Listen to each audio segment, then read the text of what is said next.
Free vibrations ही आपण ऑसिलेशन्समध्ये पाहिलेली आहेत आणि मी त्याचा उल्लेख पण तिथे केलेला होता की तो जो ब्लॉक आहे तो असा फक्त ओढायचा आणि सोडून द्यायचा, मग त्याच्यानंतर त्याच्यावरती कुठला फोर्स नाही, त्यामुळे तो त्याची मोशन कंटिन्यू करेल, बरोबर. That is called free vibration. आणि फोर्स्ड व्हायब्रेशन याचा अर्थ एक्सटर्नल पिरियॉडिक फोर्स. दोघांमधला फरक लक्षात घ्या. फ्री व्हायब्रेशन्समध्ये आपण एकदाच फोर्स अप्लाय करतो आणि सोडून देतो, तसं फोर्स्ड व्हायब्रेशन्समध्ये नाही. पिरियॉडिक फोर्स म्हणजे ठराविक काळाने परत परत तो फोर्स त्याच्यावरती अप्लाय करायला लागेल एक्सटर्नल. मग आता त्यांनी काही त्याचे एक्झाम्पल्स दिलीत. तर फ्री व्हायब्रेशन्स म्हणजे आत्ता मी सांगितलं ते, आणि फोर्स्ड व्हायब्रेशन्स याचा अर्थ ह्याचे तुम्ही इन्स्ट्रुमेंट्स बघितले असतील गिटार वगैरे, तर त्याचेच नियम आता आपल्याला बघायचे. त्याला म्हणतात लॉज ऑफ व्हायब्रेटिंग स्ट्रिंग्स. तो याच्या पुढचा पॉईंट आहे. तर त्याचे जे व्हायब्रेशन्स आहेत ते प्रत्येक वेळी त्याला पिरियॉडिकली फोर्स देतात त्या स्ट्रिंगला व्हायब्रेट करण्यासाठी. So that is called forced vibrations. आता याच्यामध्ये महत्त्वाच्या काही टर्म्स आहेत, त्या मात्र आपल्याला बघायच्या. त्या मी जरा थोडंसं तुम्हाला डिटेल सांगतो. आणि हे या ज्या टर्म्स आहेत त्या प्रत्येक पॉईंटमध्ये आपल्याला पुढे लागतील. Harmonics and overtones. आता हार्मोनिक याचा अर्थ the frequency which is integral multiple, आणि ओव्हरटोन याचा अर्थ नॅचरल फ्रिक्वेन्सीच्या वरती. या टर्म्स तुम्हाला थोड्याशा 11वीत झालेल्या आहेत म्हणून मी एकदम तुम्हाला कन्सेप्ट सांगितली. आता नॅचरल फ्रिक्वेन्सी काय, ते कशाला काय म्हणतात त्याला, तर नॅचरल फ्रिक्वेन्सी याचा अर्थ त्या वस्तूची जी फ्रिक्वेन्सी आहे मॅक्झिमम, त्याला नॅचरल फ्रिक्वेन्सी म्हणायचं. म्हणजे उदाहरणार्थ तुम्ही असं याच्यात बघितलं आहे का किंवा वाचनात तुमच्या आलं आहे का बघा, की सैन्य म्हणजे जेव्हा युद्ध चालू असतं त्यावेळी जे पूल उभे करतात ते सगळे टेम्पररी असतात. टेम्पररी का असतात? कॉमन सेन्स आहे, आपलं सैन्य त्याच्यावरून गेल्यानंतर तो काढून घेता आला पाहिजे, नाहीतर शत्रूही त्याच्यावरनं येईल आणि त्यांनाही आणायचा फायदा मिळेल. तर ते नको म्हणून ते टेम्पररी असतात. मग आता ते जे व्हायब्रेशन्स आहेत सैनिक पळत जाताना असतात ते, तर तुम्ही जर बघितलं तर ते स्टेप्स ब्रेक करतात. म्हणजे जमिनीवरून सैनिक जेव्हा पळत जातात त्यावेळी सगळ्यांचा डावा पाय पुढे, सगळ्यांचा उजवा पाय पुढे, असं असतं. तुम्ही बघितलं असेल सैनिक शिस्तीत चालतात. आपण जसं पुण्यात गाडी चालवतो तसं चालत नाही, एका ओळीत आणि अजिबात इकडं तिकडं न बघता असं त्यांचं शिस्तीत चाललेलं असतं. पण त्या पुलावरती आल्यानंतर ते टेम्पररी स्ट्रक्चर आहे, मग ते स्टेप्स ब्रेक करतात. काही जणांचा उजवा पाय पुढे, काही जणांचा डावा पाय पुढे. आता असं का होतं, तर समजा ते सैनिक त्या पुलावरनी गेले आणि जमिनीवरनं जसे जातात एकाच वेळी डावा पाऊल आणि एकाच वेळी उजवं पाऊल असं, तसे जर गेले तर ती जी व्हायब्रेशन्स आहेत ती त्या पुलाला मिळतील आणि त्यांना तो पूल व्हायब्रेट व्हायला सुरुवात होईल. तो व्हायब्रेट होऊन त्याची व्हायब्रेशन जर त्याच्या नॅचरल फ्रिक्वेन्सी इतकी आली, नॅचरल याचा अर्थ त्याची काहीतरी सस्टेनेबल फ्रिक्वेन्सी आहे, तर तो पूल कोसळण्याची शक्यता असते. आणि त्याला अजून एक टर्म आहे रेझोनन्स, अशी एक टर्म आहे. म्हणजे तेवढी फ्रिक्वेन्सी जर झाली तर ती मॅक्झिमम व्हायब्रेशन्स होतील आणि तो पूल कोसळेल. हे होऊ नये म्हणून ते स्टेप्स ब्रेक करतात. मग तसं हार्मोनिक याचा अर्थ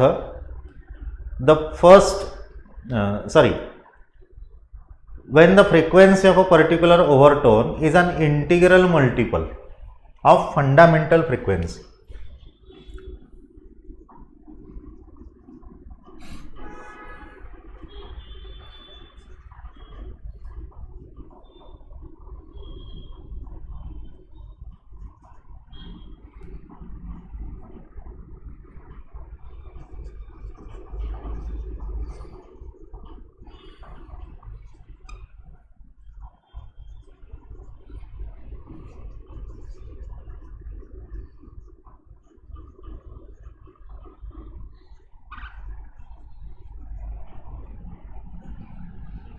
याचं एक्झाम्पल सांगतो म्हणजे तुमच्या ही टर्म लक्षात राहील. त्याच्या आधी दुसरी definition, overtones. These are the frequencies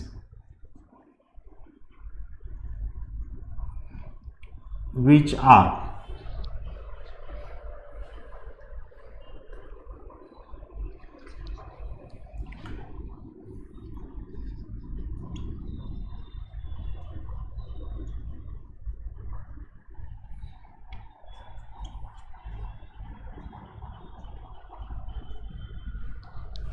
कळलं, विच आर ॲक्च्युली प्रेझेंट.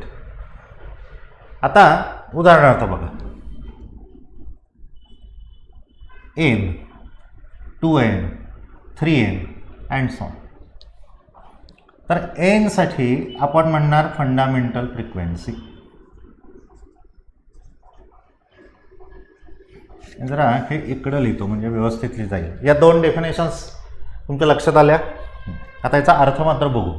नुसत्या डेफिनेशन्स वाचून कदाचित गोंधळ होण्याची शक्यता आहे, अर्थ बघितल्यानंतर ते क्लिअर.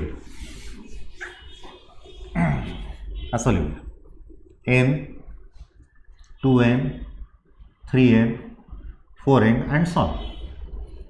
Harmonics and overtones. आता याला म्हणायचं फंडामेंटल फ्रिक्वेन्सी.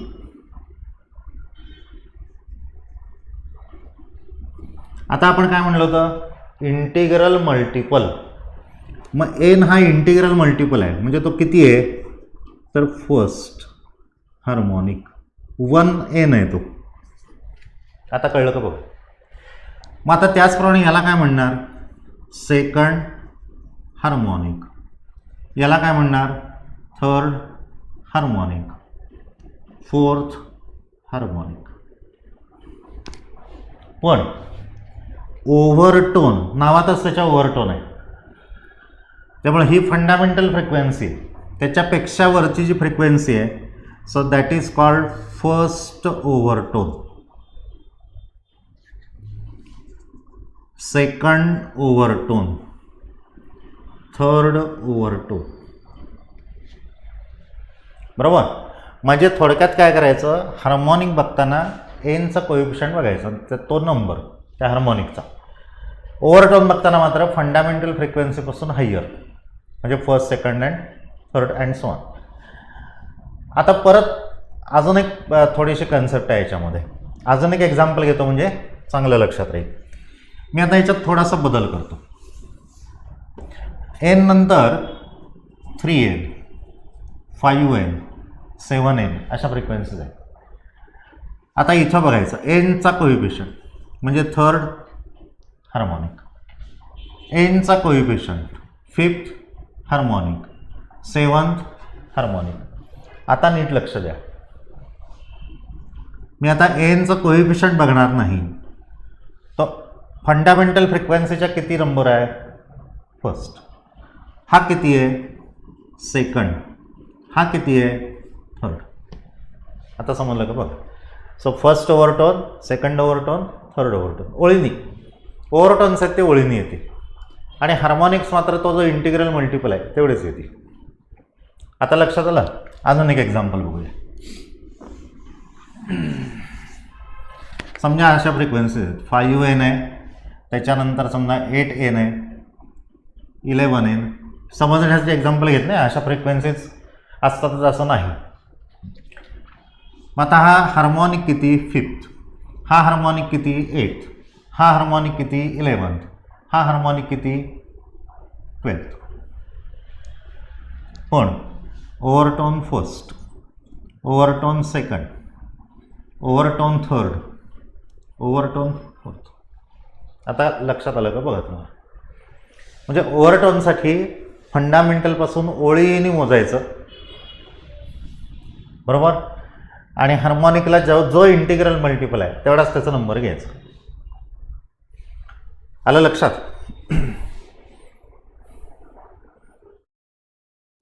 आपण vibrations produced in a string हा भाग आधी बघूया, आणि त्याचा पेज नंबर तुम्हाला सांगतो. Page number 146. पहिल्यांदा तो बघायचा, कळलं. आणि नंतर आपण एअर कॉलम्सकडे येऊ. सगळ्यांच्या लक्षात आलं का? थोडा मी इथं पुस्तकात दिले त्याचा सिक्वेन्स बदललेला आहे. पहिल्यांदा व्हायब्रेशन्स ऑन स्ट्रिंग्स किंवा इन अ स्ट्रिंग आणि नंतर व्हायब्रेशन्स ऑफ एअर कॉलम्स असा सिक्वेन्स राहील.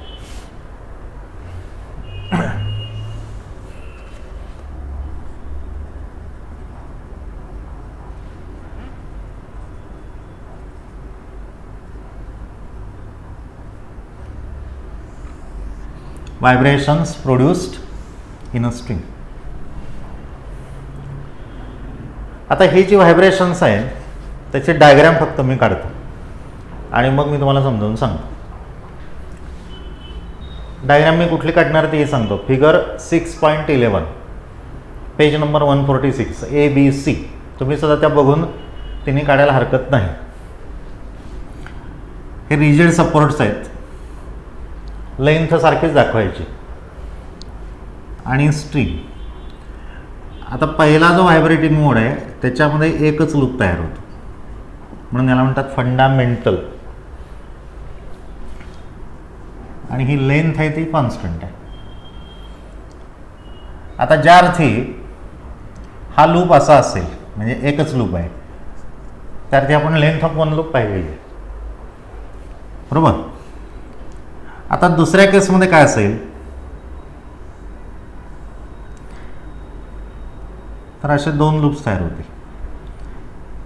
आता हे कसे होतील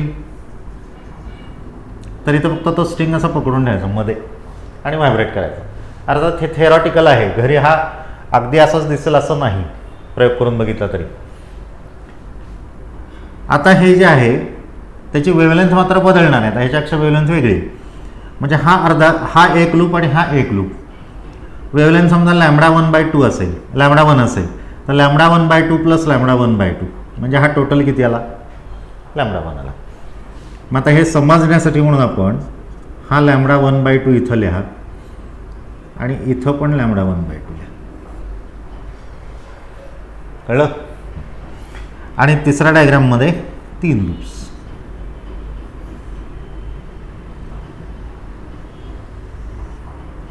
लूप्स युनिफॉर्म करा एकसारखे.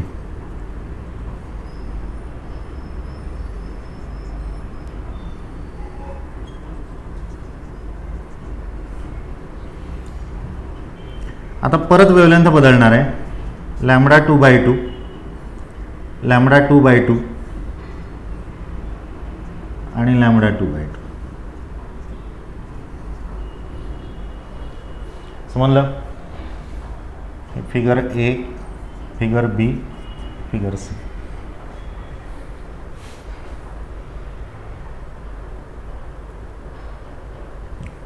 असं म्हणलं का? बघा आता प्रत्येकाचं डिस्क्रिप्शन. आता मी फक्त वाचून दाखवतो, तुम्ही त्याप्रमाणे लिहा. पुस्तकामध्ये बघा page number 146 6.7.5 vibrations produced in a string. त्याच्या खालचं consider a string stretch between two rigid supports. Let म्हणजे पहिल्यांदा तुम्ही असं लिहा कन्सिडर अ स्ट्रिंग, आत्ता मी वाचून दाखवलेलं, आणि let L with the length of the string. M, त्यातल्या एमचं मिनिंग जरा महत्त्वाचं आहे. Linear density.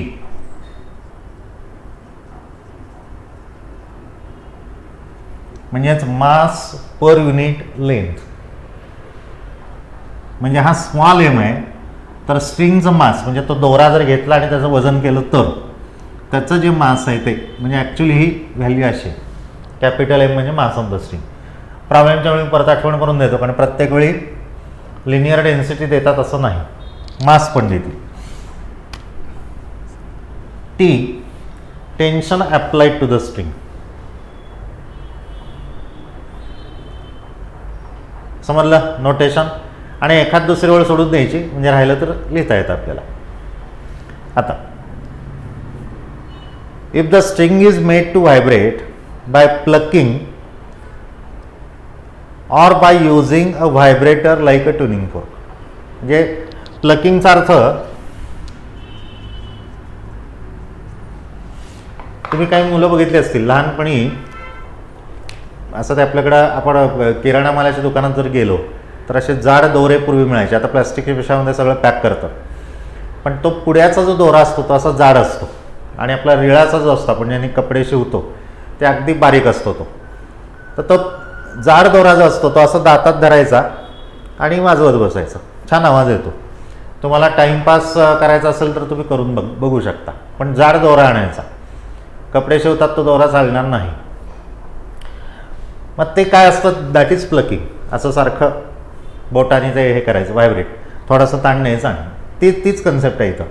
फक्त काय होतं की त्याच्यामध्ये, आणि हा प्रयोग स्वतःच्या जबाबदारीवर करायचा. दातात दोरा अडकला, निघालाच नाही, दोरा काढताना दात आला, असं चालणार नाही तक्रार. कारण आपल्याकडे काही मुलं फार हुशार आहेत, स्वतःहून काहीतरी प्रयोग करत असतात सारखी. तर त्याला आपण टेन्शनच अप्लाय करतो आणि असं मग ते व्हायब्रेशन्स, लूप्स दिसत नसले तरी अगदी तुम्ही बारीक बघितले तर तो असा व्हायब्रेट होतो बघा. त्यामुळे तुम्ही प्रयोग अवश्य करून बघा, फक्त स्वतःच्या जबाबदारीवर. आता या 3 गोष्टी कळल्या. A transverse wave can be produced along the string. मग आता ती ट्रान्सफरस वेव्ह कशी आहे, ही ओरिजिनल वेव्ह आहे आणि इथं रिफ्लेक्ट होणार आणि परत येणार. मी अजूनही तुम्हाला रिफ्लेक्शनचं सांगितलेलं नाही, सध्या फक्त एवढंच लक्षात ठेवायचं आहे. आता when the wave reaches to the fixed ends of the string, it gets reflected with change of phase by pi radians. म्हणजे इथं आता क्रस्ट आहे तो इथं ट्रप झाला. The reflected waves interfere with the incident wave and stationary waves are formed. बरोबर, हे आपण बघितलं होतं. एक पॉझिटिव्ह एक्स डायरेक्शनला, दुसरी निगेटिव्ह एक्स डायरेक्शनला. The string vibrates with different modes of vibration. बरोबर. If a string is stretched between 2 rigid supports and is plucked at its center, the string vibrates as shown in the figure A. 6.11 A लिहायचं नाही, नुसतं A लिहायचं. It consists of an antinode formed at the center and nodes at the 2 ends with one loop formed along its length. आता एवढं मोठं वाक्य जर नको असेल तर only one loop is formed with antinode at the center and nodes at the fixed ends. एवढं लिहिलं तरी चालेल. आता late lambda b the wavelength of waves. बरोबर. Length of the loop equal to L equal to lambda by 2. Therefore lambda equal to 2L.